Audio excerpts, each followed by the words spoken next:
मनमोहन सिंह के इंतकाल पर पाकिस्तानी गाँव गाह सोगवार क्यों?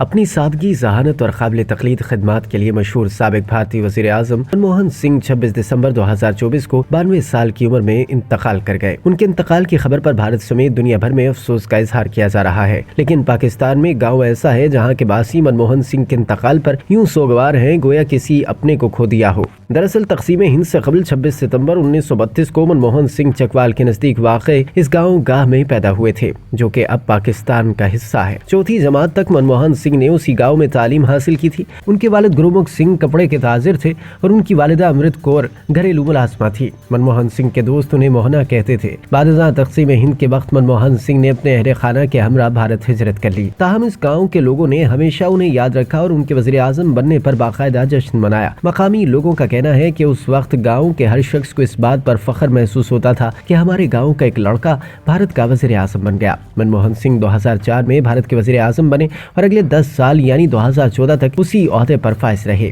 उनके वज़ीर आज़म बनने की खबर सरहद पार फैलकर पाकिस्तान में उनकी आबाई गांव तक पहुंची, जहां उनके हम जमात और बचपन के दोस्त राजा मोहम्मद अली ने भी इस खबर पर खुशी मनाई और मनमोहन सिंह से दोबारा राब्ता कायम करने के लिए दिल्ली जाने की ख्वाहिश जाहिर की। मीडिया रिपोर्ट्स के मुताबिक मनमोहन सिंह अपने बचपन में राजा मोहम्मद अली के बहुत करीब थे। उन्होंने प्राइमरी स्कूल में एक साथ तालीम हासिल की थी, लेकिन तकसीम हिंद के वक्त मनमोहन सिंह अपने खानदान के हमरा भारत मुंतकिल हो गए। वहीं 2008 में राजा मोहम्मद अली अपने बचपन के दोस्त यानी मनमोहन सिंह से मिलने के लिए पाकिस्तान से सफर करके भारत के शहर दिल्ली पहुंचे। मनमोहन सिंह जो उस वक्त बतौर वज़ीर आज़म अपने फराइज सरअंजाम दे रहे थे, अपने दोस्त की खूब आवभगत की, जो इन दोनों की मुलाकात की तस्वीर से आया है। बचपन के दोस्तों के दरमियान ये तवील अरसे बाद होने वाली मुलाकात जज्बात से भरपूर थी और बरसों के बाद मुलाकात के बावजूद इन दोनों की दोस्ती तरोताजा नजर आ रही थी। राजा मोहम्मद अली पाकिस्तान से खाली हाथ नहीं आए थे, बल्कि वो अपने दोस्त मनमोहन सिंह के लिए अपने आबाई गाँव की भट्टी, पानी और तस्वीर भी बतौर तोहफा साथ लाए थे। मनमोहन सिंह ने भी अपने दोस्त को भारत की रिवायती पगड़ी, शाल और टाइटन घड़ी का सेट भी बतौर तोहफा दिया था।